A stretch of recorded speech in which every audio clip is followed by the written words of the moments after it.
Kapag pinag-uugnay natin ang mga hula ng Biblia at ang mga pambihirang balitang lumalabas araw-araw mula sa Israel, tila inilalatag ng Diyos mismo ang ating henerasyon sa entablado ng pinakamaaksyong yugto ng kasaysayan. Isipin mo, mahigit 2,000 taon na ang nakalilipas, nakaupo sa bundok ng mga olibo. Tinanong si Jesus ng kaniyang mga alagad, ano po ang magiging tanda ng inyong muling pagdating at ng katapusan ng kapanahunang ito? Mateo 24:3. Hindi siya agad tumukoy sa pandaigdigang digmaan o sa isang nakakatakot na pinuno. Bagkus, ibinaba niya ang lente ng propesya sa iisang lugar, ang templo ng mga Hudyo, at nagwika, walang maiwang bato na nakapatong sa ibang bato. Mateo 24:2. 40 taon lang ang lumipas ng tupdin iyon ng Imperyo Romano. Sinunog ang templo, kiniba ito hanggang sa pinakahuling bato, at ikinalat sa 4 na sulok ng daigdig ang sambahayang Hudyo. Kung titingnan natin ngayon ang Jerusalem, makikita pa rin ang mga naglalakihang tipak ng mga batong iyon, tahimik na saksi sa katumpakan ng salita ng Diyos at paalala na ang orasan ng propesya ay tiyak na umiikot. Subalit higit na nakakagulat ang sumunod. Inihula rin ng Biblia na sa kabila ng malupit na pagpapatapon at halos 2 milenyong pagkawala sa mapa, ibabalik ng Diyos ang Israel sa kaniyang sariling lupa. Titipunin ko kayo mula sa mga bansa at ibabalik ko kayo sa inyong lupain. Ezekiel 36:24. Noong Mayo 14, 1948, sa kabila ng napakalaking pagtutol ng mga karatig bayan at sa pagkamangha ng buong mundo, idineklara ng punong ministro na si David Ben-Gurion ang muling pagsilang ng Estado ng Israel. Ang balitang ito na lampas sa imahinasyon ng tao ay sumiklab sa mga pahayagan, tulad ng ulat ng Los Angeles Times noong 1978 na pumupuri sa milagrosong pagbabalik na yon at nagpapatunay na walang salita ng Diyos ang nabibigo. Dito nagsimulang bumibilis ang ating timeline sapagkat kinakailangan munang maisilang muli ang Israel bago maisakatuparan ang mga susunod na senyas ng mga huling araw. Bagamat marami ang nagsasabing imposible, noong Hunyo 1967, sa loob lamang ng 6 na araw, nabawi ng Israel ang kabuuan ng Jerusalem, kabilang ang kanlurang pader na tinatawag ding Wailing Wall. Mula noon, tuloy-tuloy na ring nabubuhay sa puso ng mga relihiyosong Hudyo ang matinding hangaring maitayo ang ikatlong templo. Sa gitna ng makabagong lungsod, nakatayo ngayon ang isang napakalaking menora na yari sa purong ginto. Inihubog ayon sa eksaktong sukat na itinakda ni Yahweh kay Moises. Exodo 20, 5:31-40. Kasabay nito, unti-unti ring gumagawa ang Temple Institute ng mga kagamitang panseremonya, mga trompeta, pantaob at maging ang misteryosong ephod ng punong pari bilang paghahanda sa muling paghahain ng mga handog. Kamakailan ay nag-anak na rin sa Israel ang mga pulang baka o red heifers, na ayon sa bilang 11 ang tanging hayop na may iukol upang linisin ang templo at ang mga saserdote. Ano ang ibig sabihin nito? Sinasabi ng kasulatan na muling itatayo ang bahay dalanginan bago pa man sumiklab ang pinakamapaminsalang madugong digmaan sa gitnang silangan, isang sigalot na magpapayanig sa buong mundo. Habang binabasa mo ito, napapanood mo rin marahil sa mga balita ang paulit-ulit na tensyon sa pagitan ng Israel at Iran, na kilala sa Biblia bilang Persya. Ezekiel 38:5. Ang hiwa-hiwalay na putok ng misail, ang palihim na programa nuklear, at ang tila walang katapusang palitan ng banta ay maaaring ihanda ng Diyos upang isulong ang sunod na yugto ng kaniyang plano. Ayon sa propeta Ezekiel, darating ang panahon na aatakihin ng nag-uumpugang koalisyon ng Persya, Rusya, Gog at Magog, Turkey, Libya at Sudan ang Israel mula sa hangganang Hilaga sa bulubundukin ng Golan. Tatakpan nila ang lupain tulad ng ulap Sabi ng Ezekiel 38, Siyam, isang larawang nagpapahiwatig ng di maihahambing na laki ng hukbo. Ngunit, bago pa man sumiklab ang kanyon, magpapakilos si Yahweh ng napakalakas na lindol, bubuksan ang langit sa malalaking tipak ng yelo at apoy, at ipamamalas na siya lamang ang tunay na sandigan ng Israel. Ezekiel 38:19-23. Sa gitna ng kaguluhang ito, ang mga bansang dati kaalyado ng Jerusalem ay manonood na lamang mula sa malayo. Isang senyas na maging ang Estados Unidos ay maaaring mawalan ng lakas loob o kakayahang umalalay, gaya ng ipinahihiwatig ng mga nakatira sa mga baybayin, napapadalhan din ng apoy. Ezekiel 39:6. Mapapansin nating ang bawat pangyayari ay tila hinahabi upang ihayag ang susunod na makapangyarihang kabanata. Paglitaw ng isang leader na maghahain ng kapayapaan at kasaganaan sa gitna ng takot at pagod na nararanasan ng sandaigdigan, ang tinatawag ng kasulatan na Antikristo. Magpapanukala siya ng 7 taong kasunduan sa Israel at mga karatig nitong bansa. Daniel 9:27. Sa unang hati ng panahong ito, 2 natatanging saksi, mga propetang may kapangyarihang magsaboy ng apoy at magpasara ng langit upang di umulan. Pahayag 11:3 hanggang 6. Ang sisentro ng lahat ng broadcast sa mundo, nakatayo sa mismong lansangan ng Jerusalem, nakasuot ng maruruming sako, walang kinatatakutan kundi ang Diyos. At sa likod ng mga balikat nila, ang 144,000 Hudyo na tumanggap kay Jesus bilang Mesyas. Pagkatapos ng malaking digmaan, ay maglalakbay sa 4 na direksyon ng kompas upang ihayag ang ebanghelyo sa bawat bansa, lipi, wika at bayan. Pahayag, Partin Rix. Ngunit gaya ng itinakda ng orasan sa langit, darating ang sandali na sa gitna ng kaligayahan ng mundo, sa paglaglag ng 2 saksi, sapagkat papatayin sila ng Antikristo at ipaparada ang kanilang mga bangkay sa TV na parang tropeo. Bigla silang bubuhaying mag-uli at aangat na buhay patungong langit, kasabay ng isang malakas na lindol na papatay sa 7,000 sa Jerusalem. Pahayag 11, 11, 13. Dito tuluyang masisira ang maskara ng huwad na tagapagligtas. Dudungisan niya ang mismong banal na dako ng templo sa pamamagitan ng paglalagay ng kaniyang imahen at pag-uutos sa buong mundo na sambahin siya, ang tinatawag ni Jesus na kasuklam-suklam na kalapastanganan. Mateo 20:4-15. At tinukoy ni Daniel 9:27, 12-11. Mula sa sandaling iyon, magpapanimdim si Satanas sa pamamagitan ng Antikristo ng walang kapantay na pag-uusig laban sa mga Hudyo at mga tagasunod ni Kristo. Ngunit may itinakdang silungan ang Diyos para sa mga Israelitang magsisitakas sa ilang na inihanda ng Diyos. Pahayag 12:6. Marahil sa isang lihim na kuweba, marahil sa ilalim ng buhangin, tanging siya ang nakaalam. Kasunod ng 3.5 taon ng kadiliman, buhos puot at pakikibaka, lilipas ang huling butil ng oras sa higanting orasan at bababa si Hesukristo sa bundok ng mga olibo, sa mismong lugar na kaniyang inakyatan nang una siyang umakyat sa langit.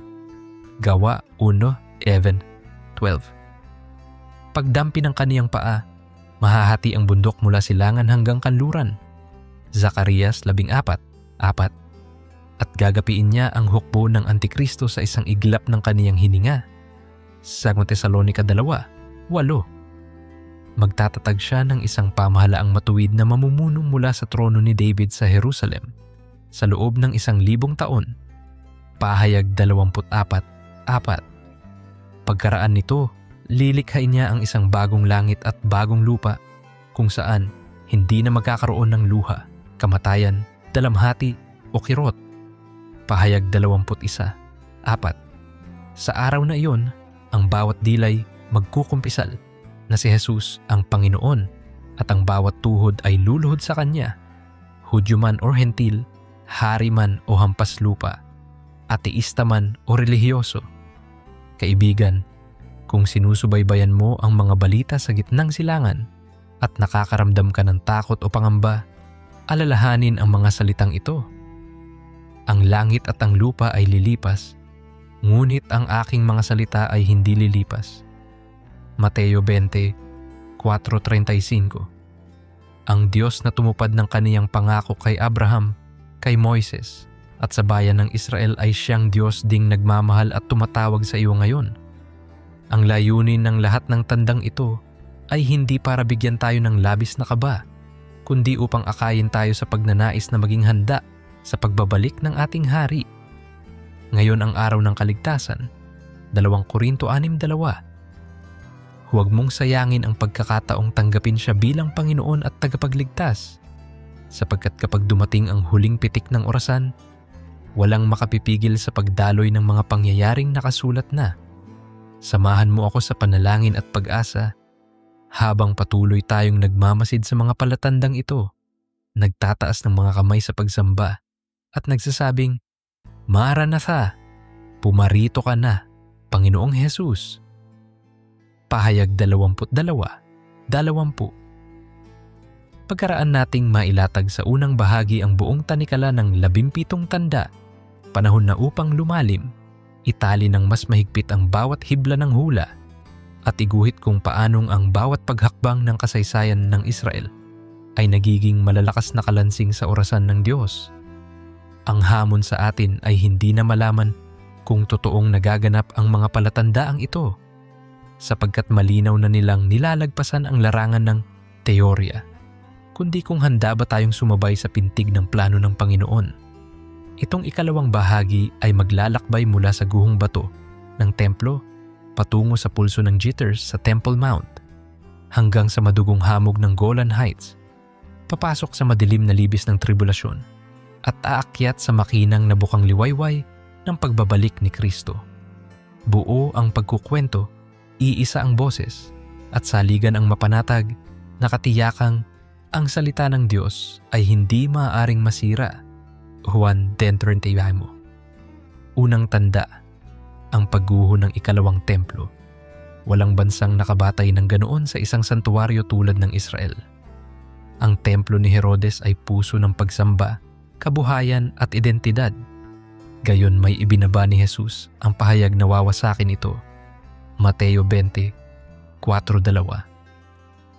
Noong 70 AD, inihagis ng Legio Exfretensis ang nagliliyab ng mga sulo at hinulog ang bawat tipak ng batong ginintuan. Sa pangmalas ng tao, natuldukan ang kwento ng mga Hudyo. Sa salamin ng propesya, doon nagsimula ang susunod na kabanata. Ang pagkawasak na iyon ang nag-iit ng diaspora. Ikalawang tanda, sapagkat isinulat ni Moises, ikakalat ka ng Panginoon sa lahat ng mga bayan. Deuteronomio 28:40. Sa loob ng 19 na siglo, naging ambulanting mga palaisipan ang mga Hudyo sa Paris, Baghdad, Shanghai at Mexico City. Dala-dala ang wikang Hebreo na hindi namatay, gayon din ang pangarap ng paggaling sa Sion. Gayunpaman, ipinangako rin ng Diyos, titipunin ko kayo at bibigyan ng isang puso at espiritong bago. Ezekiel 11:17-19. Kaya ginimbal ng Mayo 14, 1,948 ang diplomatiko. Ipinanganak ang Estado ng Israel, sukbit ang isang bagong wika at sinusuotan ng sinaunang watawat. Ganap na magaganap lamang ang ikatlong tanda, ang pagkakamit nila ng Jerusalem. Noong Hunyo 1967, sa loob ng 6 na araw, nagtuloy-tuloy ang mga sundalong suot ay shell shock at panalangin hanggang napasakamay nila ang kanlurang pader. Tiyak ang salita ni Zacarias. Ibabalik ko ang Jerusalem upang ito'y maging saro ng pagkahilo sa mga bansa sa paligid. Zacarias 12:2. Ngayong nasa kamay na muli ng Israel ang banal na lungsod, pwede nang sumiklab ang sinundan ng ika-4 na tanda, ang panginginig sa lupa ng Temple Mount. Ang sign numero 4 ay tahimik, ngunit napakamakapangyarihan, paghahanda para sa ikatlong templo. Sa tabi ng kardo ng lumang Jerusalem, nakadisplay ang isang menorah na mahigit 7 talampakan, hinubog mula sa isang blok ng 24 na karang ginto. Itinayo ito ayon sa Exodo 25, katabi ng mga trumpeta, lamesang tinapay, at mga damit ng kataas-taasang saserdote. Samantala, sa mga kabukiran ng Shiloh, pinapalaki ang mga pulang baka, red heifers, nang hindi hinahaluan ng isang hibla ng maitim na balahibo, sapagkat gagamitin ito para sa tubig na pantanggal karumihan, bilang 19, 1 hanggang 10. Ang kalakhang mundo'y abala sa AI at crypto, ngunit sa mga workshop ng Temple Institute, hammers at mallets ang kumakalampag para sa hinaharap ng pagsamba. Ngunit nakapinid ang Temple Mount, hawak ng Jordanian Waqf. Nakatindig roon ang Dome of the Rock at Al-Aqsa. Maraming politiko ang nagsasabing mangangahulugan ng World War III ang isang martilyo sa Mount Moriah. Subalit sinabi na ni Daniel na darating ang isang pinunong magpapatibay ng tipan sa marami sa loob ng 1 linggo. Daniel 9:27. Linggong propetiko na katumbas ng 7 taon. Kapag pumirma ang Israel sa kasunduan ng huwad na kapayapaan, tila sa sandali ang tensyon, magbibigay daan sa pagtatayo ng templo, palihim man o publikong prosesyon. Sa anino ng kabundukan, umaaligid na ang sign numero 5, panahon ng panlabas na katiwasayan. Ngunit bago pa man sumindi ang kandila ng kasunduang iyan, papasok ang sign numero 6 hanggang numero 8, ang digmaang Gog-Magog. At ikaw, O Gog, na prinsipe ng Rosh, Meshech at Tubal, pamumuhatan kita. Ezekiel 38.2. Bakas sa heograpiya at kasaysayan na ang Rosh ay maaring tumukoy sa malaking lupaing hilaga, ang makabagong Rusya, samantalang ang Persya ay ang Iran at ang Libya, Put, Sudan, Kush, at Gomer na iniugnay ng ilan sa modernong Turkey. Mapapansing lahat ng kalabang ito ay tahimik na nakabuntot, magkapit-bisig sa matinding galit laban sa bansang kasing liit ng New Jersey. Sinabi rin ng talata na naiibsan si Gog na sumama, marahil pampulitikang kapalit, pang-enerhiya, o masilit na pakikibakang ekonomiko. Paano sasalubungin ito ng Israel? Sa panahong iyon, ayon sa hula, walang pader, walang trangka, walang pinto.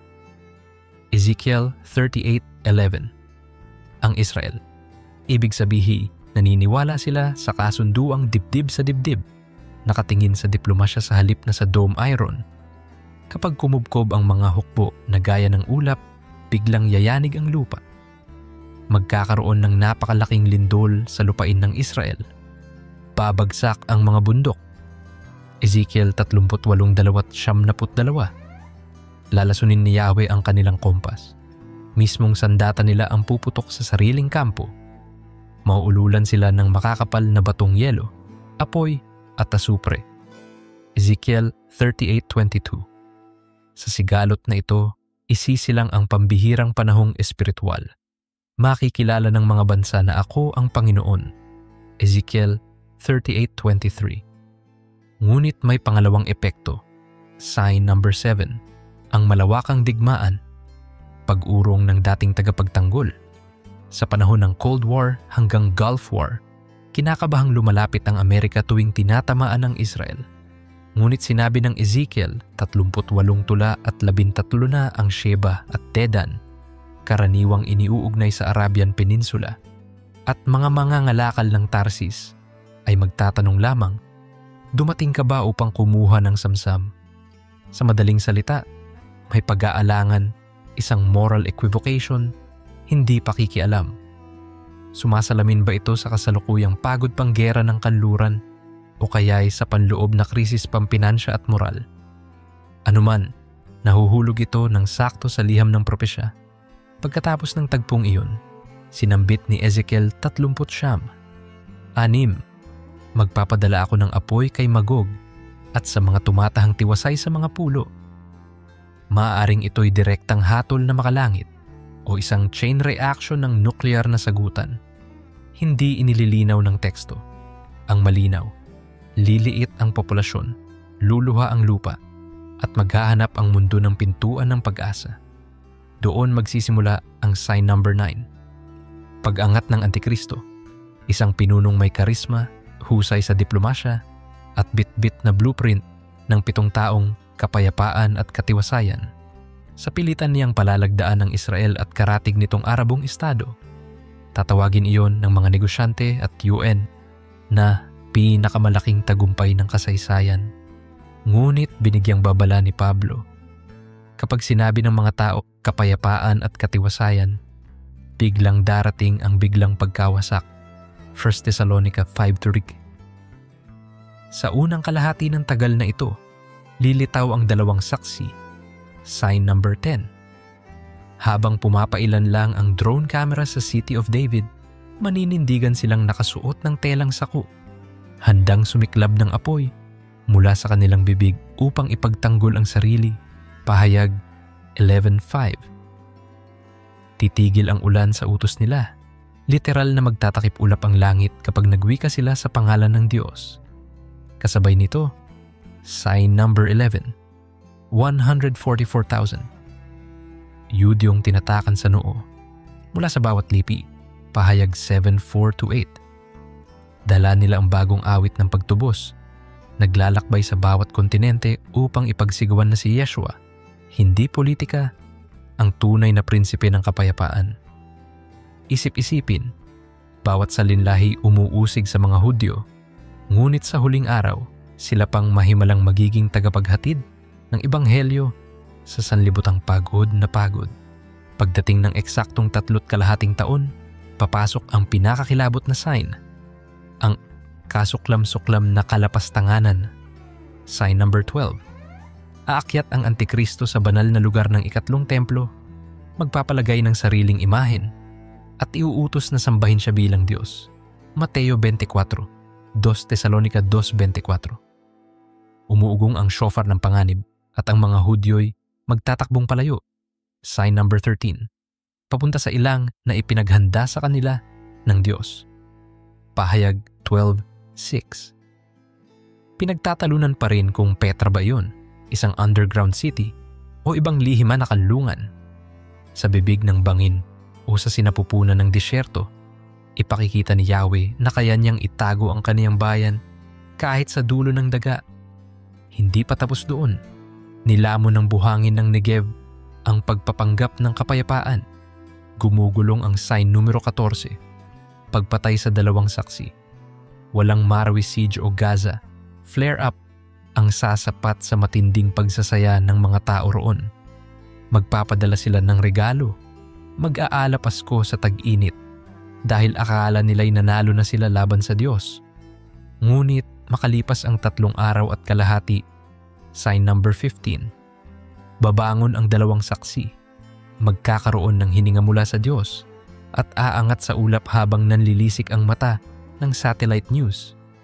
Pahayag 11:11-12. Kasunod ay lindol, 7,000 ang mamamatay. Marami ang yuyukod at magbibigay luwalhati sa Diyos ng langit. 3 taon at kalahati pang puno ng salot, trumpeta at mangkok ng puot. Pahayag 16, ang lalakad sa ibabaw ng daigdig. Iyan ang sign numero 16, ang dakilang kapighatian kung kailan halos mabubura ang 1/3 ng sangkatauhan. Zacarias 13:8. Guguho ang ekonomiya, ipatutupad ang marka ng halimaw at itatawir ang terorista. Ang sino mang tumangging sambahin ang imahen o tumanggap ng marka sa noo o kamay. Pahayag 13, 16 hanggang 18. Sa panahong ito'y tila tagilid ang kabutihan, ngunit sinasabi ng Daniel 7, 25-27 ang kaharian ay ibibigay sa mga banal ng kataas-taasang Diyos. Kapag natapos ang takdang panahon, sumapit ang huling tatak, sign numero 17, ang maluwalhating pagbabalik ni Kristo. Sa himpapawid ng Jerusalem, dudumugin ng mga hukbo ng Antikristo ang lambak ng Megiddo, Armageddon. Ngunit ihahampas ng Panginoon ang tabak na lumalabas sa kanyang bibig. Bababa siya sa bundok ng mga olibo. Hihiwalay iyon na parang ilog ng apoy mula silangan hanggang kanluran. Zacarias 14:4. Muling bubuuhin ni Kristo ang trono ni David at sa loob ng 1,000 taon, ipaiiral ang kapayapaang hindi na isulat sa charter ng UN. Sa katapusan, lilikhain niya ang bagong langit at bagong lupa. Pahayag 21:1. Wala nang digmaan sa Gaza, wala nang misil sa Galilea, wala nang sakit sa ICU, wala nang hiwalayan, wala nang libingan. Papahirin niya ang bawat luha sa kanilang mga mata. Pahayag 21:4. Kung gayon, ano ang hamon sa atin? Una, bantayan hindi pasyalan ang mga pangyayari. Magbantay kayo sapagkat hindi ninyo alam ang araw ni oras. Mateo 20:5-13. Ikalawa, ipaglaban ang ebanghelyo sa gitna ng relativismo, gaya ng ginagawa ng 144,000 sa hulang ito, sapagkat hindi nahihiya si Pablo sa ebanghelyo, sapagkat kapangyarihan ito ng Diyos sa ikaliligtas ng bawat sumasampalataya. Roma 1:16. Ikatlo, yakapin ang Israel sa panalangin, hindi sa walang laman na mga post. Silang umiibig sa iyo, o Jerusalem, ay pagtatahimikin. Awit 122, 6 literal na salin. Ika-4, magpakatatag sa kabanalan, dahil sa gabi ng pagkabalisa, tanglaw ang katarungan at kabanalan. Ang sino mang may ganitong pag-asa kay Kristo ay naglilinis ng kaniyang sarili. 1 Juan 3:3. Hindi natin masusukat ang eksaktong petsa, ngunit ramdam natin ang unti-unting pagpihit ng mga galaw. Ang muling pangingibabaw ng Hebreo sa lansangan ng Tel Aviv. Ang misteryosong pag-usbong ng mga pulang baka sa Galilea. Ang pag-urong ng mga dating kaalyado. Ang paglakas ng Iron Swords at Shahed drones. At ang nakanggiting pag-iipon ng mga sisidlan ng templo sa isang lihim na kamalig. Lahat ng iyon ay tila baraha na isa-isang ibinabaling harap pataas.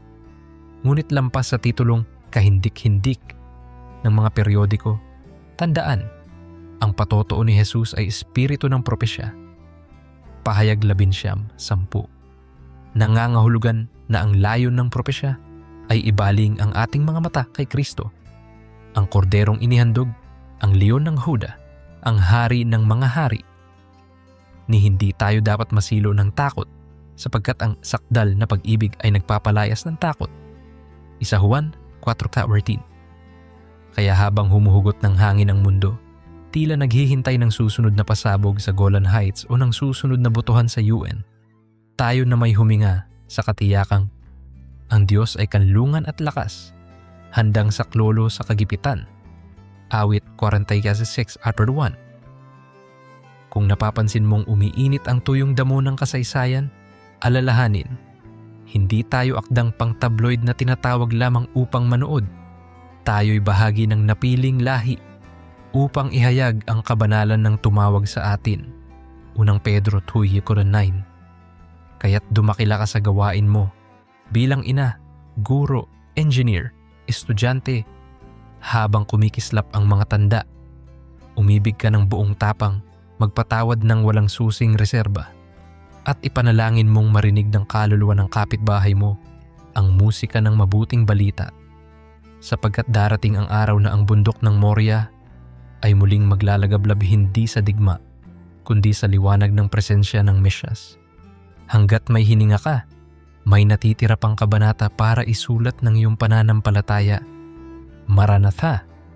Habang binabalikan natin ang daloy ng mga natapos ng tanda, ang pagkawasak ng ikalawang templo, ang halos 2,000 taong pagkalat ng sambayan ng Hudyo, ang milagrosong muling pagsilang ng Israel at muling pag-aari nila ng Jerusalem, hanggang sa tinaguriang digmaang Gog-Magog at sa di inaasahang paghahari ng Antikristo.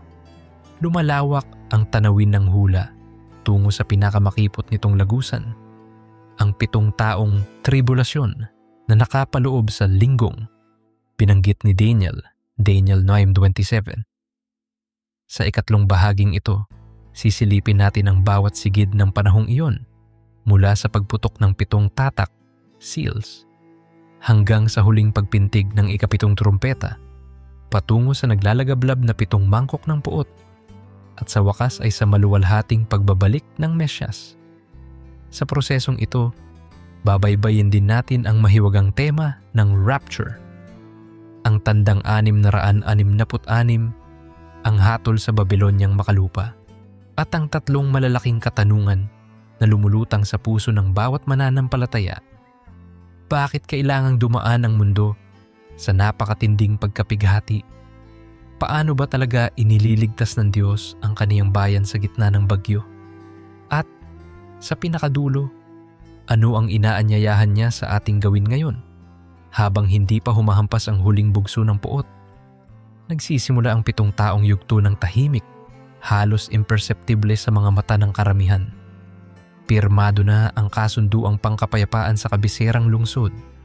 Nakalaylay ang watawat ng diplomasya sa bubungan ng templo at sa mga gusali ng UN.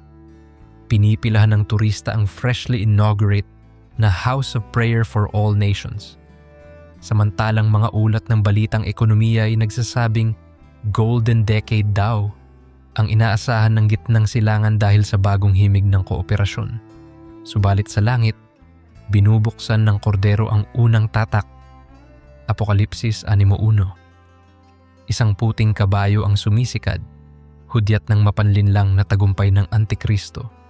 Dala niya ang palaso, ngunit walang panasimbolo ng diplomasya at propaganda. Sa larangan ng politika, nakukulapulan ang mga islogan ng mas mabuting bukas at pandaigdigang pagkakaisa. Ngunit sa puso ng taong ito'y apoy ng paghahangad na itaas ang sarili higit sa Diyos.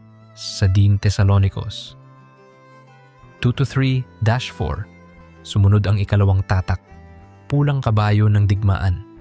Sa kabila ng kapayapaan, biglang sisiklab ang mga regional na hidwaan. Marahil sa Africa, marahil sa Indo-Pacific, marahil mismong sa loob ng malalaking bansa. Aalisin niya ang kapayapaan sa lupa upang mangagpatayan. Pahayag ng Apokalipsis 6:4. Ito ang unang palatandaan na ang pangakong seguridad ng sistemang pandaigdig ay hungkag. Kasunod nito'y ikatlong tatak, itim na kabayo na naghahawak ng timbangan. Narinig ni Juan ang isang tunics ng trigo, kapalit ng 1 denaryo. Ang halaga ng isang araw na sahod kapalit ng tinapay, nakasya lang sa isang tao. Sa makabagong termino, maaaring katumbas ito ng hyperinflation, supply chain collapse, at pandaigdigang food insecurity. Ngunit pansinin, huwag mong pinsalain ang langis at alak. APO 6.6. Maaring tanda ng patuloy na layaw para sa elite na may kakayahang mag-stockpile ng luxury goods kahit gutom ang masa. Ika-4 na tatak, maputlang kabayo, halos abo ang kulay, dinadaluyan ng kamatayan at impyerno. Pinahintulutang pumatay ng ika-4 na bahagi ng sangkatauhan sa pamamagitan ng tabak, gutom, salot at mababangis na hayop. Apok 6.8. Dito natin nakikita ang domino effect mula sa pandarayang diplomasya tungo sa digmaan, tungo sa krisis pang-ekonomiya, tungo sa tinatawag ng World Health Organization na complex humanitarian emergencies. Ang tanong ng marami, nasaan ang mga mananampalatayang sinabing kukunin ng Panginoon sa rapture? Dito pumapasok ang isa sa pinakadiskusyong doktrina, pre-trib, mid-trib o post-trib rapture. Bagamat hindi direktang nakasaad ang timetable sa Apokalipsis, sinabi ni Pablo, hindi tayo itinalaga sa puot, unang Tesalonica 5:9, at binigyang linaw na sa huling trumpeta, kaming nangabubuhay ay aagawing kasabay nila sa alapaap upang salubungin ang Panginoon. Rans Corinthos, on besh elibir eli iki, bir Tesmos 4:16-17. May mga guro ng Biblia na nakikitang bago pa sumiklab ang unang tatak ay kukunin na ng Panginoon ang kaniyang iglesia. May iba namang nagmumungkahing inaagaw sila bago ibuhos ang mangkok ng puot. Ang ilan na may naniniwalang daraanan nila ang lahat hanggang sa mismong pagbabalik ni Kristo.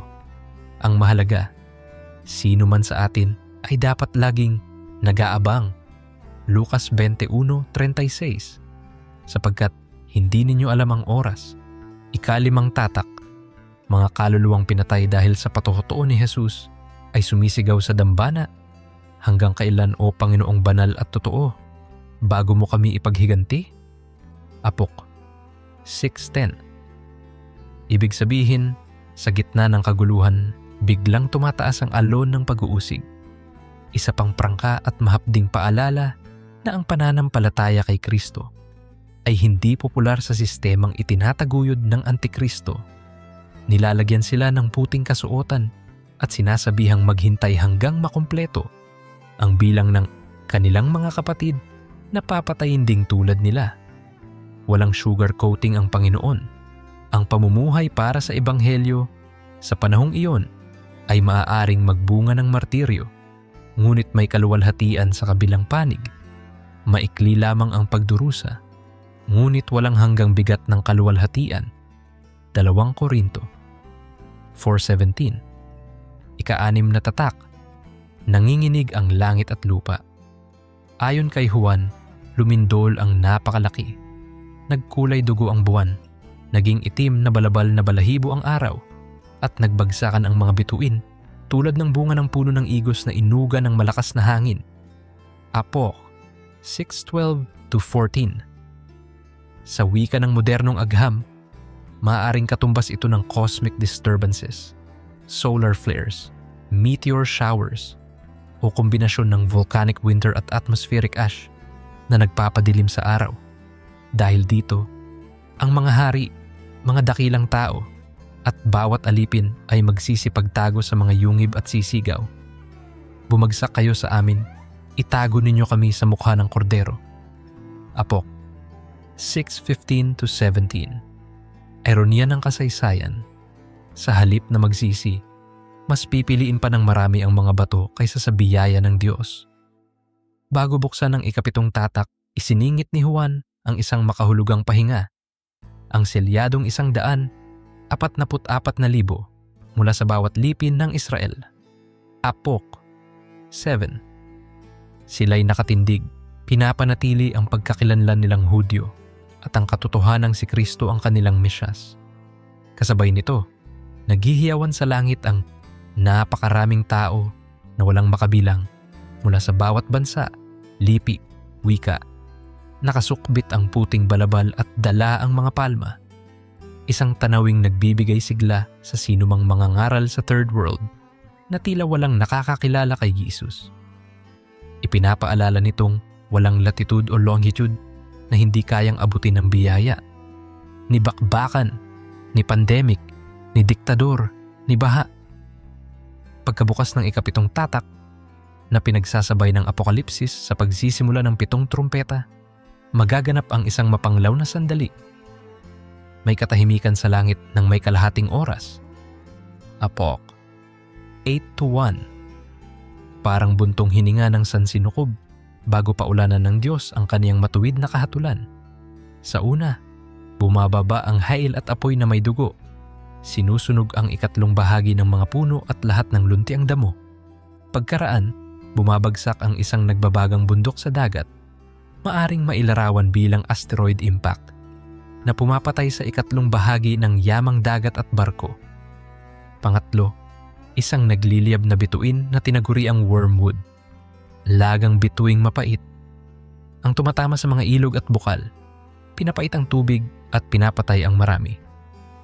Pang-apat, nagdidilim ang ika-3 bahagi ng araw, buwan at bituin. Epekto man ng debris o nadagdagan pang cosmic intervention, nagpahaging ang isang agila. Sa aba, sa aba, sa aba. Apok 8:13. Ang huling 3 trumpetay tinawag na 3 aba dahil lalo pang matindi. Sa ika-5 trumpeta, bumubukas ang balon ng kalaliman. Sumisirit ang usok at nagsililitawan ang misteryosong mga balang na may buntot ng alakdan at mukha ng tao. Larawan marahil ng makademonyong hukbo o makabagong sandatang kemikal, biological.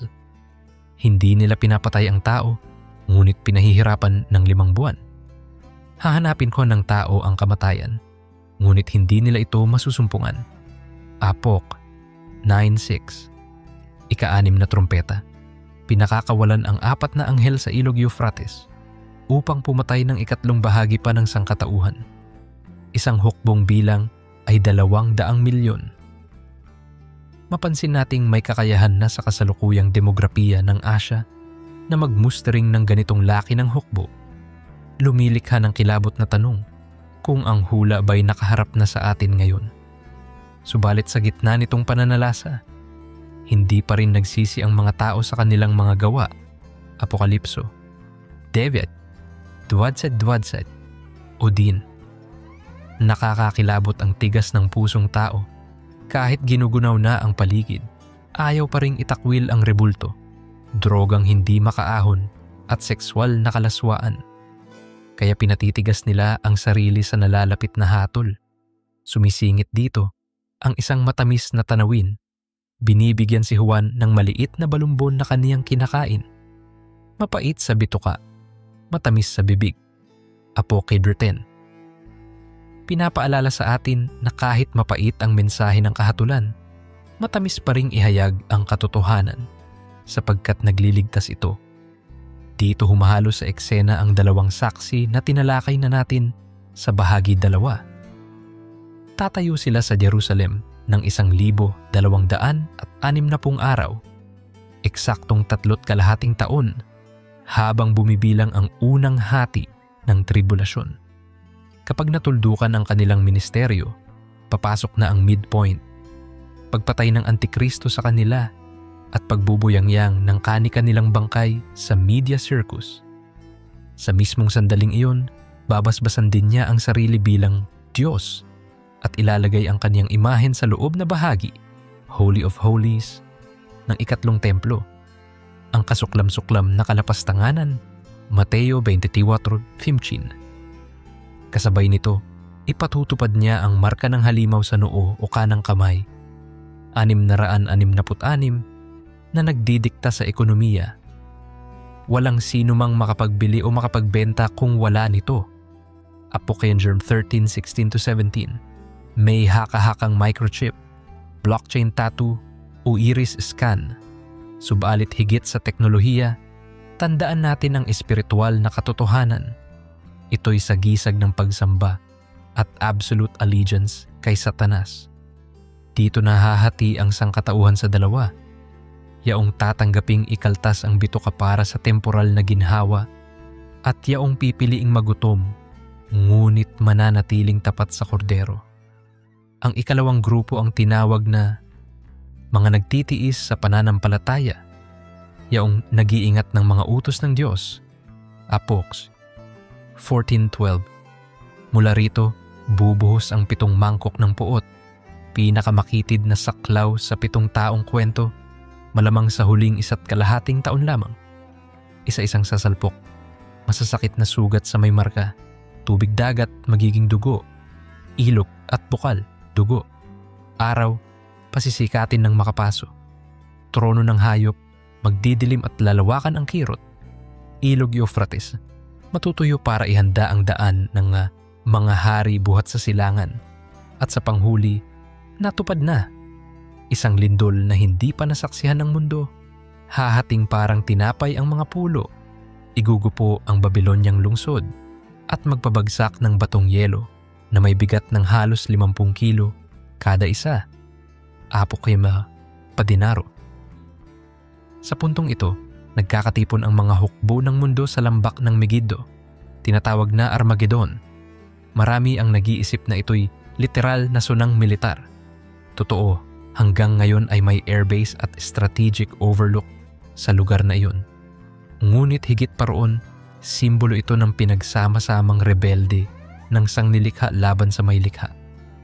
Akala ng mga pinunong bansa ay pwede nilang labanan ang Diyos sa pamamagitan ng smart missile at AI drone swarm. Ngunit sa isang iglap, bumukas ang langit at lumitaw si Jesucristo sakay ng puting kabayo, nakasuot ng balabal na binurdaang Hari ng mga hari at Panginoon ng mga Panginoon. Apoksi, paton ba dumani? Padinundra ni Mirdam, mudal padinari ni Mirdam.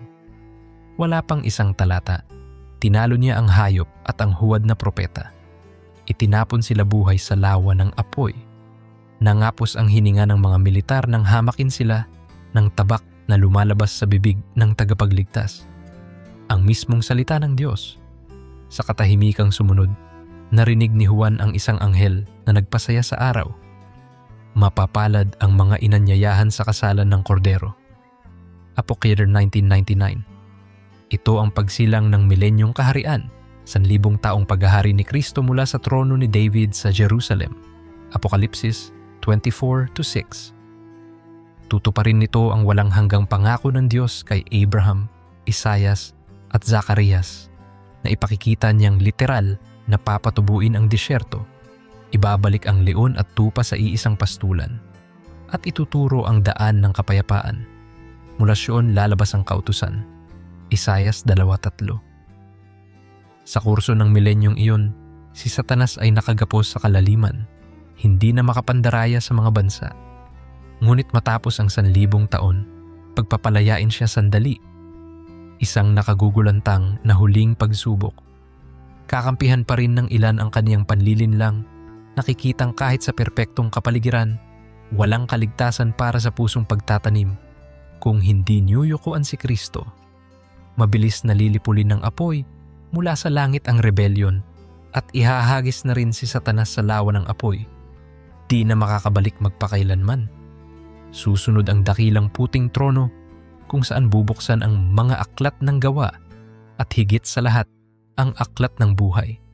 Sino mang hindi masumpungang nakasulat sa aklat na iyon ay ihahagis din sa dagat-dagatang apoy, apok, dwadsat, odin o dinadsat piatnadsat.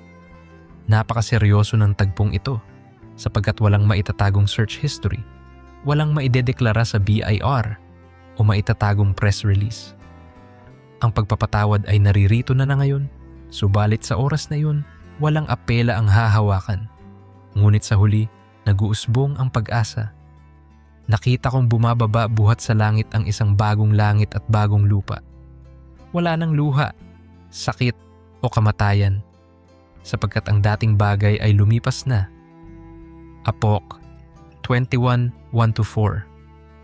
Sa harap ng napakalawak na kaleidoskop na ito ng hula, paano tayo mamumuhay? Una, sa pananabik na banal. Yamang ang lahat ng bagay na ito ay matutunaw. Anong uri ng pamumuhay ang nararapat sa inyo? Banal na pag-uugali at kabanalan, nasabik na naghihintay at nagpapaging agarang sa pagdating ng araw ng Diyos. 2 Pedro 3:12.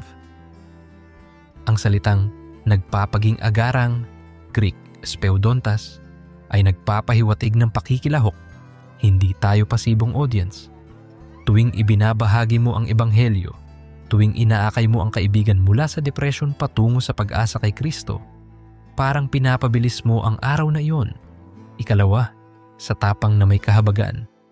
Hindi natin pwedeng tingnan ang mga kalapit nating Muslim, ateista, o nominal na Kristiyano bilang kalaban. Sila'y mga potensyal na bahagi ng napakaraming tao na walang makabilang. Kung totoong nalalapit ang tribulasyon, higit nating kailangang iligtas ang ilan na hinahatak mula sa apoy. Judas 1:23. Kailangang paghatian ang kupang kape at ang Book of Romans. Kailangang magsimula ng Bible study sa opisina. Kailangang mag-invest sa misyonaryo. Kailangang i-mentor ang bagong mananampalataya upang di sila'y matangay ng marka ng halimaw pagdating ng pagsubok. Ikatlo, sa matapat na pagbabantay. Noong unang siglong Kristiyano, naniniwala ang mga mananampalataya na babalik si Jesus sa kanilang panahon. Ang ganitong pananaw ay hindi pagkakamali kundi modelo. Habang may nagwiwika, tumanda na ang mga pangako, sagot ni Pedro. Ang Panginoon ay hindi mabagal. Hindi niya nais na may mapahamak. 2 Pedro 3:9. Taus-pusong grasya ang kahabaan ng panahon para dumami pang kaluluwa sa kawan. Ika-4, sa masidhing pagsamba. Tuwing kumakanta tayo ng Hallelujah, Maranatha, parang nakikihati tayo sa awit ng langit na pinakikinggan ni Juan. Ang pagsamba ay hindi takas sa kasalukuyang krisis, kundi pagsasabuhay ng final reality. na si Jesus ang hari sa trono. Sa gitna ng inflation, giyera o chemotherapy, pwede kang tumayo na parabang nakikita mo na ang kalye ng ginto at kilala mo ang sarili mong pangalan na nakasulat sa puting batong iaabot ni Kristo. Apo 2:17. Sa puntong ito, maaring napapahawak ka sa sentido. Panginoon, kay tindi ng mga hula, kay bigat ng puot, paano ako mananatiling matatag? Pakinggan mo ang mismong puso ni Jesus. Sa sanlibutan ay mayroon kayong kapighatian, ngunit lakasan ninyo ang inyong loob. Aking dinaig ang sanlibutan. Juan 16:33. Tandaan, bago lumitaw ang mabangis na kabayo, nakatuntong na sa Golgota ang kordero. Bago dumating ang kadiliman sa ikatlong bahagi ng araw, nasambit niya ng malakas. Naganap na. Kung kaya niyang iligtas tayo sa walang hanggang kaparusahan sa kasalanan, kaya rin niyang ingatan ang ating kaluluwa hanggang sa pinakamahabang lindol ng huling panahon. Hindi aksidente na ikaw ay nabubuhay sa henerasyon ng Netflix, TikTok at real-time missile alert. Kinasangkapan ng Diyos ang teknolohiya upang ihatid ang ebanghelyo hanggang sa wakas ng lupa. Gawa 1:8. Maaari kang mag-upload ng maikling video na nagpapaliwanag kung paano naganap ang Ezekiel 37 sa pagbuhay ng tuyong mga buto. At baka may kabataang Iranian sa VPN ang makapanood at magtanong, sino si Yeshua? Maaari mong gamitin ang coding skills mo upang gumawa ng Bible app sa Tagalog para sa mga OFW sa gitnang silangan.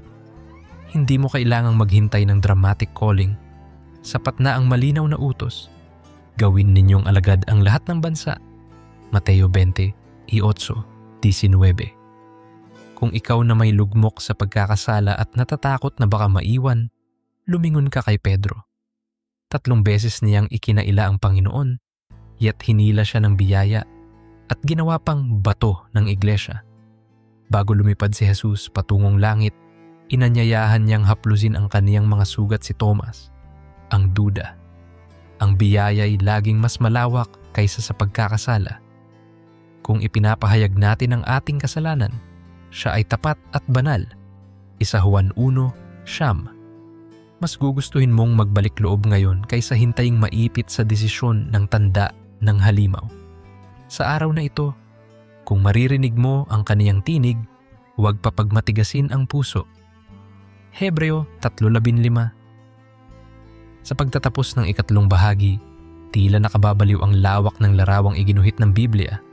7 tatak, 7 trumpeta, 7 mangkok, 2 saksi, 1 huwad na Trinidad, dragon, hayop, huwad na propeta. Marka ng 666, digma ang Armageddon, 1,000 taong paghahari at bagong kosmos. Ngunit kung susumahin, umiikot sa isang kataga ang lahat. Katapatan ng Diyos. Siya ang nagbitiw ng pangako kay Abraham. Siya rin ang naglubid sa krus.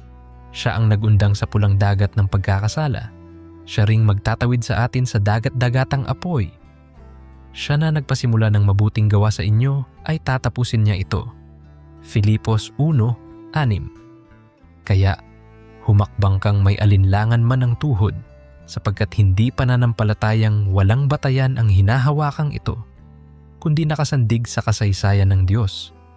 Kasaysayang naglagay ng mismong mga hibla ng DNA ng Mesyas sa matris ng Birhen. Kasaysayang nagbangon sa patay. Kasaysayang nagpausok sa bundok ng Sinai. Kasaysayang ngayon ay humahampas sa mga balitang push notification mo. Bawat lindol sa Jerusalem, bawat headline sa Persian Gulf, bawat pulang baka na ipanganak, ay paalala na ang piyesa ng huling orkestra ay unti-unti nang tinutono. Kapag sumipol ang baton ng maestro, sisiklab ang buong simponya ng kaluwalhatian. Hanggang doon, magtiyaga ka sa panalangin, magpunyagi ka sa pag-ibig, at maging matapang kang saksi, tulad ng 144,000, tulad ng 2 propeta, tulad ng sangkaterbang martir na, sa pamamagitan ng dugo, at salita ng patutuo ay nanaig laban sa dragon. Apok 12:11.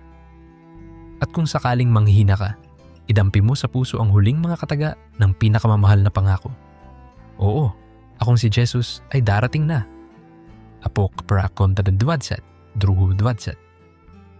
Sa marubdob na pagsagot ng bawat pusong naghihintay, Amen, halika na, Panginoong Jesus. Kapag nalagpasan na ng sanlibutan ang nakapangingilabot na Armageddon at nakapirmi na si Satanas sa kalaliman, sasalubungin ng sangkatauhan ang pinakakahangahangang kabanata sa buong kasaysayan, ang literal at makalupang paghahari ni Hesukristo sa loob ng 1,000 taon. Sa bahaging ito ng ating serye, lulubusin natin ang paglalarawan sa milenyong kaharian, ang estruktura ng pamamahala, ang espiritual na kalagayan ng daigdig at ang kahangahangang pagbabagong tatagos sa ekolohiya, ekonomiya at kultura ng bawat bansa bago natin silipin ang huling rebelyon, ang dakilang puting trono at ang walang hanggang realidad ng bagong langit at bagong lupa. Sa dulo, magsasapuso tayo ng 5 praktikal na hakbang kung paano mamuhay ngayon bilang mga anak ng liwanag. Unang Tesalonica 5:5. Habang hinihintay natin ang kapanapanabik na panahon na iyon. Sa pasimula ng milenyo, makikita nating bumababa si Kristo. Ang araw ng katwiran, Malakias 4:2. Sa bundok ng mga olibo, umaalingaw-ngaw sa hangin ang kanyang biyaya at kapangyarihan. Bubuksan niya ang pinagbiyak na bundok. Zacarias 14:4. Upang maging ligtas na landas para sa mga nalabi sa Israel na nagtago sa ilang. Sa bisa ng kanyang salita, tutuyuin niya ang luha ng mga balo, aampunin ang mga ulila, at aangkinin ng mga bansa. Ang Panginoon mismo ay hari sa buong daigdig. Zacarias 14:9. Ang unang gawain niya ay ang hukuman ng mga bansa, tinatawag na Judgment of the Sheep and Goats sa Mateo 25:31 hanggang 46, kung saan huhusgahan niya ang mga hentil na nakaligtas sa kapighatian. Yaong mga tumulong sa kanyang mga kapatid ay papapasukin upang magmana ng kaharian, samantalang yaong mga tumangging tumulong ay mapaparoon sa kaparusahang walang hanggan. Tulad ng malinaw na tanda sa pintuan, ipinakikita nito na ang milenyo ay magsisimula sa mga mananampalataya lamang. Naluwalhating iglesia, muling nabuhaying martir, 144 na hentil na tupa. At mga hentil na tupa, sila ang magiging pundasyong populasyon ng bagong lipunang ilalatag ni Kristo. Pagdating sa estruktura ng pamamahala, mariing ipatutupad ni Jesus ang teokrasyang messianic. Siya mismo ang hari, ngunit magkakaroon ng mga gobernador na hinirang mula sa kanyang mga banal. Itatalagan niya halimbawa sina David bilang prinsipe rehente sa Israel, Ezekiel 3:24, sina Apostol na Pedro at Andres bilang mga hukom ng 12 lipi, Mateo ng Interapahapad 28, at mga martir ng kapighatian bilang mayor, konsehal at mga tagapangasiwa ng iba't ibang lungsod, Lucas 19:17. Ang kanyang pamahalaan ay nakaugat sa katuwiran at katotohanan. Mawawala ang korupsyon, dayaan at digmaan, sapagkat paupuan niya ang kanyang sarili sa trono ni David at pamamahalaan ng may katarungan at katuwiran. Isaiah 9:7. Ang mga batas ay hindi bubuin sa kongreso, kundi ibabadya ng kanyang mismong bibig. Kapag ang isang bayan ay humadlang sa pagdiriwang ng pista ng mga tolda, paparusahan sila ng tagtuyot. Zacarias 14:17. Kaya't makikita nating muling binuhay ang ilang seremonya sa lumang tipan, hindi para sa pag-aaliwalas ng kasalanan, sapagkat minsan itong nilinis ng krus, kundi bilang pandaigdigang pananda ng pagpapasakop sa hari ng mga hari. Espiritual namang usapin, matutupad ang pangako ng Jeremias 31. Hindi na magtuturo ang bawat isa sa kanyang kapatid. Kilalanin ninyo si Yahweh, sapagkat ako'y makikilala ng lahat mula sa kaliit-liitan hanggang sa kalakihan. Ibig sabihin, mawawala ang relihiyosong kalituhan, maglalaho ang mga kulto, agnostic forum at propaganda ng ateismo. Ang kanyang presensya sa Jerusalem ay magiging sentrong espiritual ng planeta. At mula Sion lalabas ang kautusan at ang salita ni Yahweh mula sa Jerusalem. Isayas 2:3. Maihahalin tulad ito sa isang pandaigdigang Bible school na bukas 24 na oras, kung saan ang mga bansa ay daragsa upang matuto ng kanyang mga daan. Magpapadala sila ng delegasyon ng mga pastor, iskolar, kabataan at siyentista upang humalaw ng katuruan tuwina. Hindi na headline ang korupsyon, giyera o kasakiman, kundi ang lingguhan, marahil buwanang, mga talakayan tungkol sa katuwiran, kapayapaan at pagkakaisa. Sa larangan ng ekolohiya, tutup din ni Kristo ang pangako na papatagin ang mga bundok at pupunuin ang mga lambak. Isayas 4:4. Ayon sa Isayas 35, 1-2.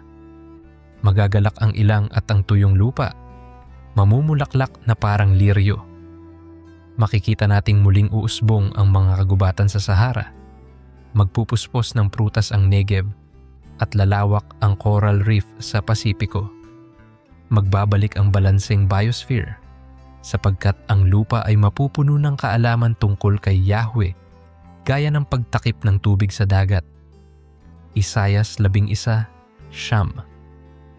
Kahanga-hangang isipin na pati ang batas ng predator-prey ay mababago. Ang lobo ay maninirahang kasama ng kordero. Ang leon ay kakain ng dayami gaya ng baka. Isayas 11:6-7. Sa bagong kalagayang ito, hindi na kailangan ng armadong bantay or night vision camera. Ang sangnilikha ay babalik sa edenikong harmonya. Samantala, lulusog ang ekonomiya bunga ng perpektong hustisya. Bawat isa'y kakain mula sa sariling punong igos at punong ubas. Walang mang-urong sa kanila. Mikas 4:4. Ibig sabihin, mawawala ang opportunistic taxation, balakid na tariff at debt trap diplomacy. Dahil walang digmaan, ang budget na dati inilalaan sa armas ay maililihis sa healthcare, edukasyon at inobasyong agrikultural. At dahil mismo si Kristo ang bukal ng karunungan, inaasahan nating magbubunsod siya ng eksponensyal na pagyabong sa teknolohiya. Marahil renewable energy na pinapatakbo ng tubig ng buhay mula sa ilog na umaagos mula sa trono. Ezekiel 47:1-12. Walang kakulangan ng pagkain, walang child malnutrition, walang refugee camp. Ngunit pansinin, ang mga mortal na nakaligtas sa kapighatian ay patuloy na magkakaanak, tatanda at posibleng magrebelde kung hindi pipiling manalig kay Kristo. Dahil dito, ipapataw pa rin ang disiplina at matuwid na paghuhukom. Kaya't matutupad ang awit 2. Siyam na, babaliin niya sila sa pamalo ng bakal. Pagkalipas ng eksaktong 1,000 taon, pakakawalan si Satanas sa kanyang bilangguan. Apokalipsis 27. Marahil ay maglulunsad siya ng social media-like propaganda, nag-aanyaya ng kalayaan mula sa pamamahala ni Kristo. Nakakagimbal ngunit may papayag pa ring sumama sa kanya. Hindi ang maluwalhating katawan, kundi ang mortal na henerasyong isinilang habang milenyo. Ipapakitaan nito na kahit sa perpektong kapaligiran, ang pusong tao na hindi nagpasakop kay Kristo ay madaling masilo ng kasalanan. Kukumbinsihin ni Satanas ang mga bansa, Gog at Magog bilang representative term, nakubkubin ang kampo ng mga banal. Ngunit bago pa bumaon ang kanilang blade sa lupain, babagsak ang apoy mula sa langit at tutupok sa kanila. Sa huling pagkakataon, ang Diablo ay ihahagis sa lawang apoy at asupre. Apokalipsis 20:10. Ito'y magdadala sa atin sa pinakakilabot na hukuman sa kasaysayan, ang dakilang puting trono. Apokalipsis 20:10, 11-15. Hindi na mga bansang mortal ang hahatulan dito, kundi lahat ng kaluluwa sa lahat ng panahon na namuhay ng walang pagtubos ni Kristo. Bubuksan ang mga aklat ng gawa at ang aklat ng buhay. Lahat ng lihim, Google searches, lihim na transaction, mga pangmumulang ay ilalatag. Walang abogado, walang teknikalidad, walang plea bargain. Tanging basehan, mayroon ka bang relasyon kay Jesus? Kung nasumpungan ang iyong pangalan sa talaan ng kordero, ikaw ay ligtas. Kung hindi, ang sinumang hindi nasumpungang nakasulat sa aklat ng buhay ay inihagis sa lawang apoy. Dito makikita ang dalawang eternal na destinasyon na kabaligtaran. Walang hanggang kapahingahan kasama ni Kristo at walang hanggang kaparusahan hiwalay sa kanyang presensya. Ngunit sa sandaling iyon ding iyon, bubungad ang napakabangong tagpo, ang bagong langit at bagong lupa. Apokalipsis 21 hanggang 22. Isang lungsod na hugis kubo, New Jerusalem, na may pader na hiyas at lansangang ginto, bababa mula sa langit. Walang templo roon sapagkat ang Panginoong Diyos at ang Kordero ang templo nito. Wala ng araw o buwan sapagkat ang kaluwalhatian ng Diyos ang ilaw nito. Sa gitna ng lungsod ay umaagos ang ilog ng tubig ng buhay at sa magkabilang pampang ay puno ng buhay na namumunga ng 12 uri, isang bunga bawat buwan, at ang mga dahon nito ay panggagamot sa mga bansa. Wala ng sumpa, wala ng luha, wala ng kamatayan. Lahat ay maglilingkod at makikita nila ang mukha ng Diyos, ang rurok at gantimpala ng lahat ng pananampalataya. Ngayon, paano natin isasabuhay ang mga katotohanan ito habang tayo'y nabubuhay pa sa makasalanang daigdig? Una, mamuhay tayong may eschatological urgency. Ang kaalaman na may nakatakdang hukuman ay dapat magtulak sa atin na iligtas ang ilan na hinahatak mula sa apoy. Judas 1:23. Ibig sabihin, gawing prioridad ang ebanghelyo sa ating mga pamilya, opisina at social media presence. Ipaliwanag na hindi relasyong panrelihiyon, kundi relasyon kay Kristo ang nagliligtas. Huwag matakot mag-share ng testimony. Baka ang kaibigan mong nagbabalak magpakamatay ay mailigtas mo pa. Ikalawa, magsanay tayo ng kahariang pamumuno ngayon. Sa milenyo, pamamahalaan natin ang lupa, kaya't gamitin ang kasalukuyang trabaho, pag-aaral, pag-code, pagnenegosyo, bilang rehearsal ng tapat na pamamahala. Kung marunong kang mag-budget ng tapat sa 10,000 piso proyekto, maaari kang pagkatiwalaan ni Kristo ng 10 lungsod sa hinaharap. Lucas 19:17. Magpakadalubhasa, maging excellence-driven. Gawin ninyo ang lahat para sa kaluwalhatian ng Diyos. Unang Korinto 10:31. Ikatlo, yakapin ang moral na kadalisayan. Sa isang panahon na relativist ang kultura, tumindig tayong tulad ni Daniel na nagpasyang huwag dumungis. Daniel 1:8. Tatagal ang milenyo ng 1,000 taon, ngunit ang bakas ng ating kabanalan ngayon ay maaaring mag-echo hanggang doon.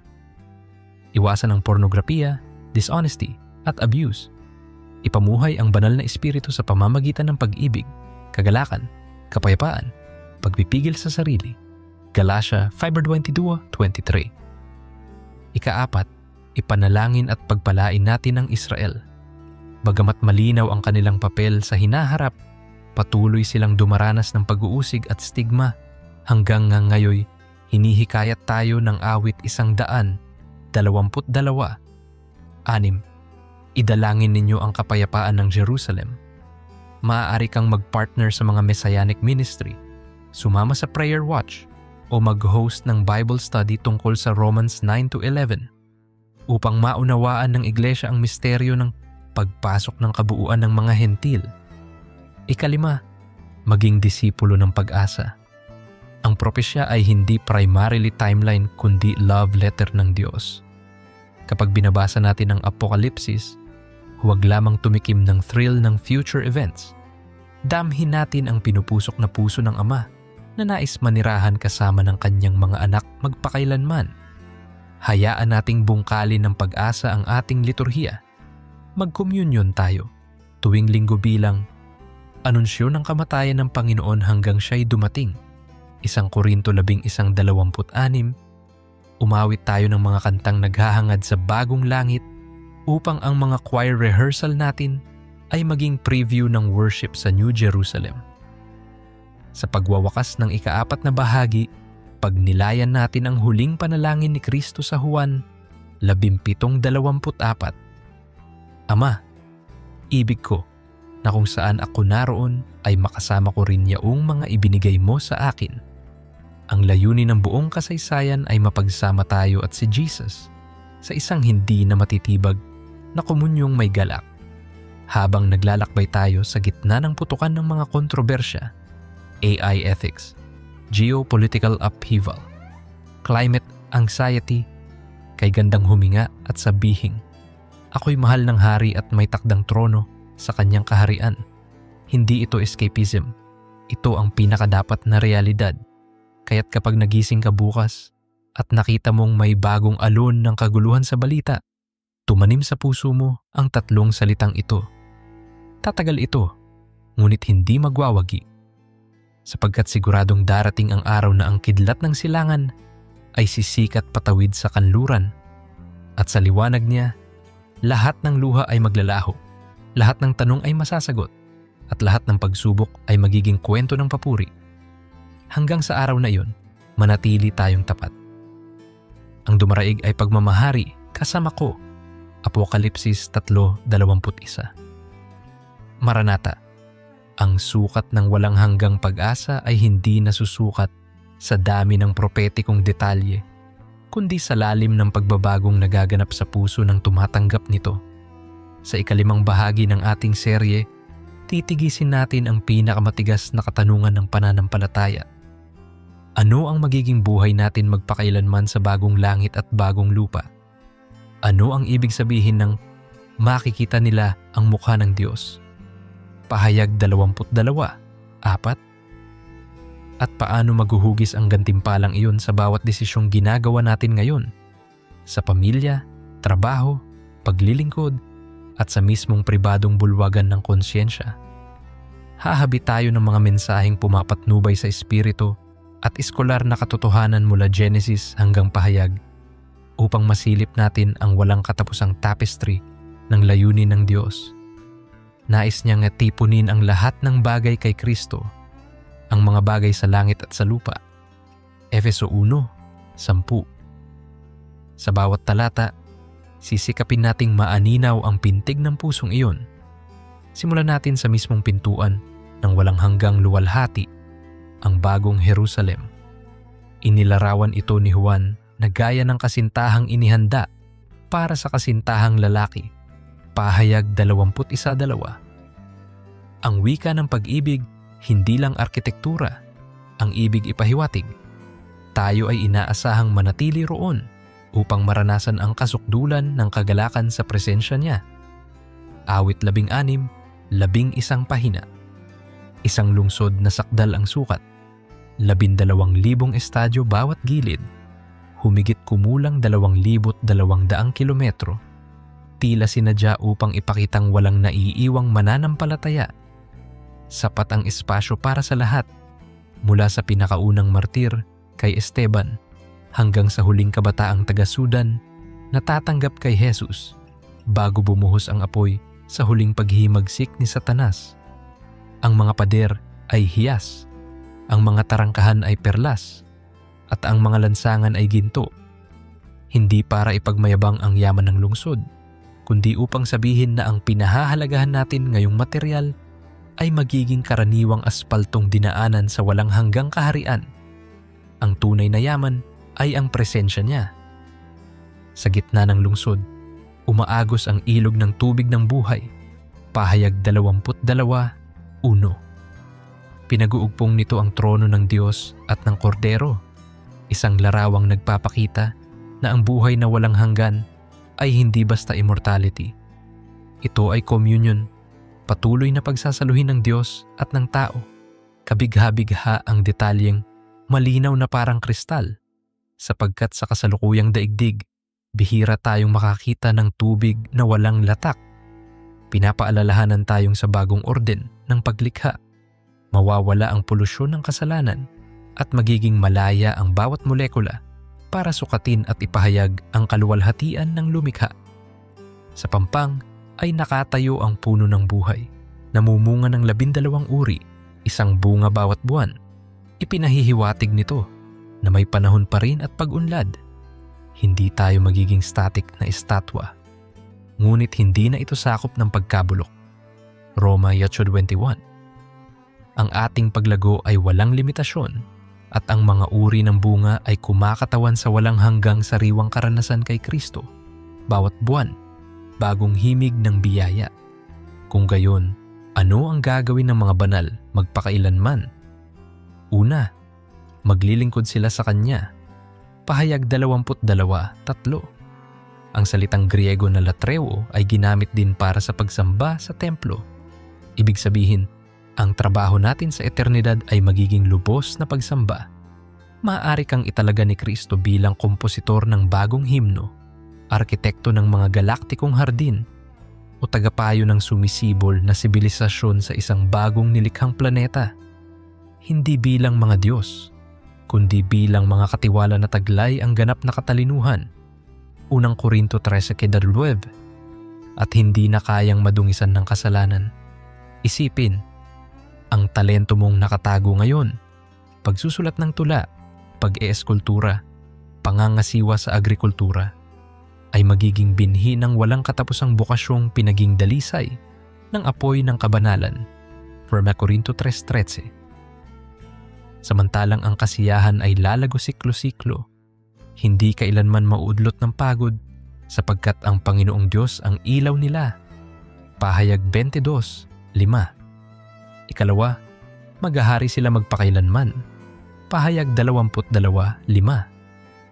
Ang konsepto ng paghahari dito ay kenosis, paghahari sa anyo ng mapagkumbabang paglilingkod tulad ng ipinakita ni Jesus na naghugas ng paa ng mga alagad. Juan 13:1-17. Sa bagong ekonomiya ng paligid, leadership ay hindi dominasyon, kundi katalayuan ng kabutihan. Kung sakaling itatalaga ka bilang gobernador ng isang konstelasyon, hindi mo hahanapin ang sariling karangalan. Maglilingkod ka upang patuloy na maipamalas ang imahen ni Kristo. Ito ang kapahingahan na sinasabi ng Hebreo 4. Siyam, hindi walang ginagawa, kundi walang pagod na gawaing ibinubugso ng dalisay na pagsamba. Kaya't ang kasalukuyang apprenticeship natin, pagiging tapat sa maliit, pag-aaral ng banal na kasulatan, pag-aaral ng agham o sining, ay paghahanda sa makalangit na administrasyon. Ikatlo, makikita nila ang kanyang mukha. Ito ang sukdulan ng beatific vision. Sa lumang tipan, sinabi ng Diyos kay Moises, walang makakakita sa akin at mabubuhay. Exodo 33:20. Ngunit sa langit, tatanggalin ang laylayan ng kurtina, sapagkat nilinis na tayo ng dugo ng kordero. Walang pandemya ng kasalanan para balutin ang retina ng ating espiritu. Makikita natin ang mga kulay ng kaluwalhatian na lampas sa ebidensya ng spektro. Ang resulta ay perpektong kagalakan. Kapag nahayag siya, tayo'y magiging tulad niya. Isa Juan 32. Hindi ibig sabihing magiging Diyos tayo, kundi makakatanggap tayo ng ganap na pagkakatulad sa kabanalan. Isang palihim na hinahangad ng bawat puso. Maging tunay, walang pagkukunwari, walang takot, walang kahihiyan. Ang mismong presensya niya ang gagawa nito. Ngunit may katanungan na madalas bumabagabag sa marami. Kung perpekto na ang lahat, hindi kaya tayo mabor? Ang sagot, imposibleng mainip sa kaganapan ng Diyos, sapagkat siya ang walang hanggang bukal ng pagkamangha. Isipin ang dati nating karanasan. Isang simpleng sunrise sa bundok ay nakapagpapaluhan na. Paano pa kaya kung ang ilaw ng kaluwalhatian ng Diyos ang sisikat araw-araw? Bukod dito, ang salitang bagong sa bagong langit at bagong lupa ay kainos sa Griego. Ibig sabihin, sariwa, ibang klase, hindi lamang bagong petsa. Tuwing sulyap natin kay Kristo, bagong kaloob, bagong himig, bagong dimensyon ng kabutihan ang mabubukas. Iyan ang ipinahiwatig ni Pablo nang sabihing, sa mga darating na panahon ay ipamamalas niya ang di masayod na kayamanan ng kanyang biyaya. Efeso 2:7. Kung gayon, bawat segundong tatakbo sa eternidad ay magiging mas matingkad kaysa sa nauna. Pang-apat, muli tayong magiging komunidad. Sa kasalukuyan, nararanasan natin ang paghihiwalay, pandemya, digmaan, polarisasyon sa social media. Ngunit sa bagong Jerusalem, ang mga bansa ay lalakad sa liwanag nito. Pahayag 21-24.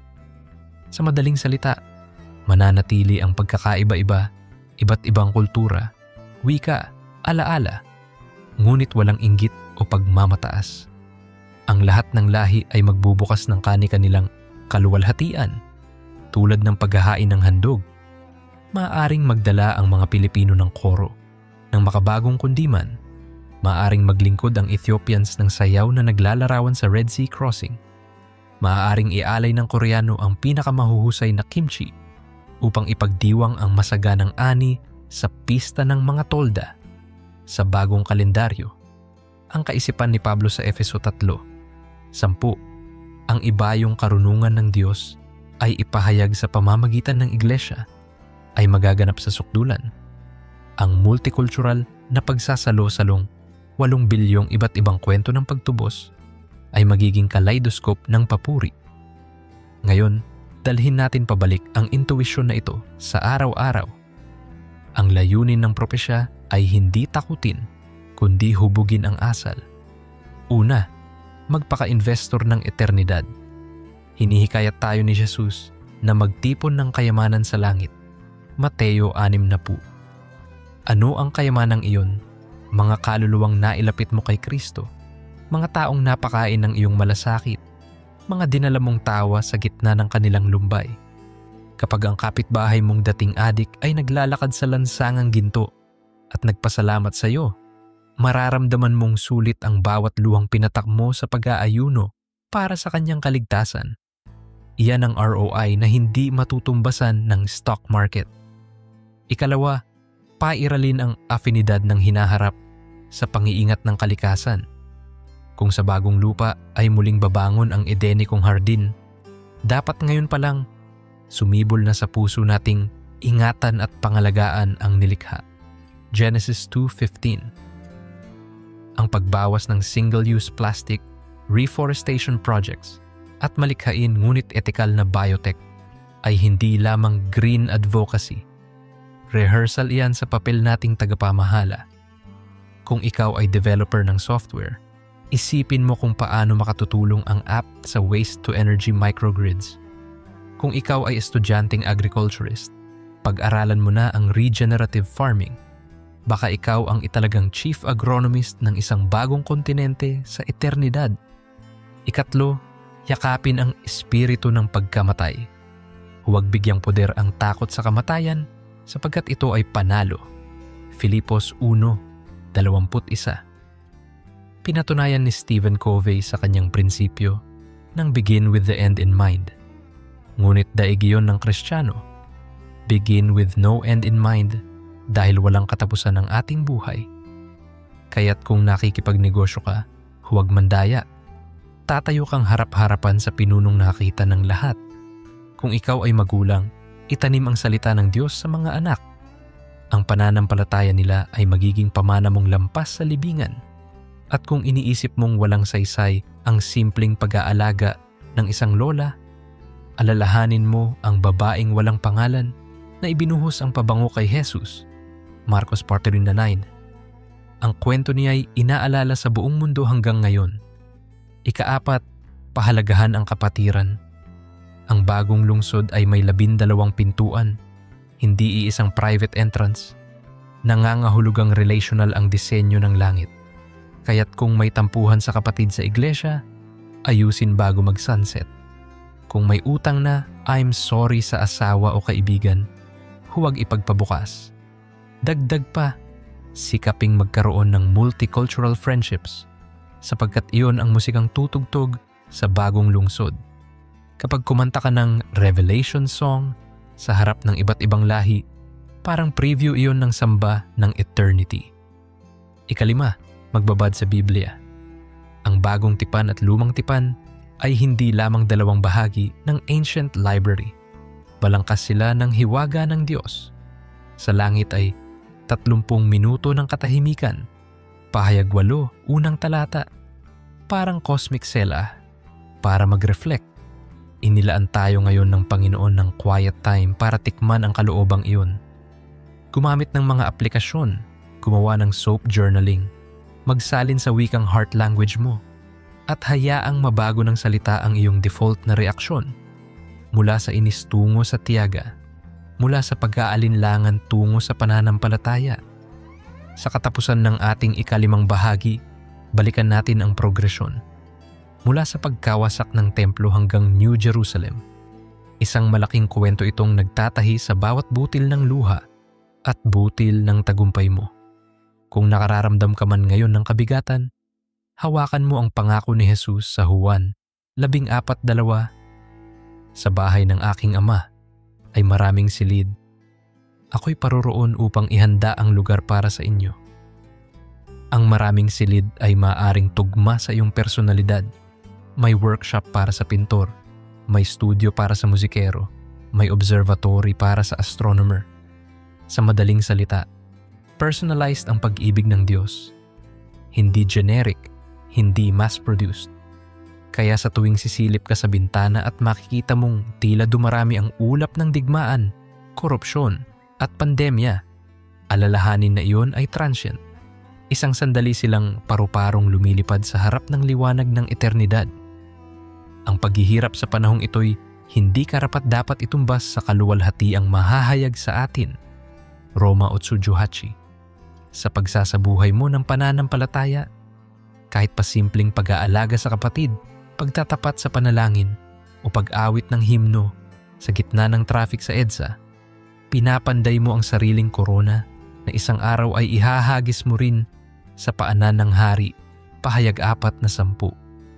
At kapag sumapit ang sandali ng paglipat bahay, huling tibok ng puso sa lupa, unang hinga sa langit, maririnig mo siyang magsasabi, magaling, mabuti at tapat na alipin. Pumasok ka sa kagalakan ng iyong Panginoon. Mateo 25:23. Ito ang ating walang katapusang hantungan, ang dulo ng lahat ng luha at simula ng lahat ng awit. Hanggat hindi pa pumipito ang trumpeta ng wakas, magpatuloy ka. Magbasa, manalangin, magmahal, magturo, maglingkod. Ang lahat ng ito'y rehearsal lamang para sa walang hanggang konserto ng kaluwalhatian. Maranatha, mula sa guho ng ikalawang templo hanggang sa ginintuang lansangan ng bagong Jerusalem. Tulad tayo ng mga manlalakbay na nakatigil sandali upang huminga ng malalim, magpasalamat at maghanda sa muling paghayo. Hindi na natin pag-uusapan ang mga susunod pang yugto ng kasaysayan sapagkat nadaanan na natin ang huling kaskada ng hula. Armageddon, milenyo, dakilang puting trono at bagong langit. Sa halip, ilalagak natin ang puso sa isang tanong na bumubulong sa konsyensya ng bawat tagasunod ni Kristo. Paano ko isasabuhay dito at ngayon ang mga katotohanang nakita ko? Sa loob ng halos 3,000 salita, yayakapin natin ang 6 na napakahalagang tungkulin: espiritu, disipulo, misyon, katarungan, pamilya at katatagan na maghuhubog sa atin bilang mga buhay na epistola. 2 Corinto 13:3. Habang binibilang natin ang mga huling pintig ng orasan ng Diyos. Una, ang pagpupuspos ng Espiritu Santo. Inihula ni Joel, ibubuhos ko ang aking espiritu sa lahat ng tao. Joel 2:2. At tinupad iyon ni Jesus nang sumapit ang Pentecostes. Gayunman, maraming Kristiyano ang kontentong manatili sa gilid ng ilog. Pinanonood lang ang bugso, sa halip na lumusong at sumayaw sa agos ng kapangyarihan. Ang hamon natin, lumangoy. Hilingin araw-araw ang presensya ng Espiritu, hindi bilang karagdagang panimpla, kundi bilang mismong hininga.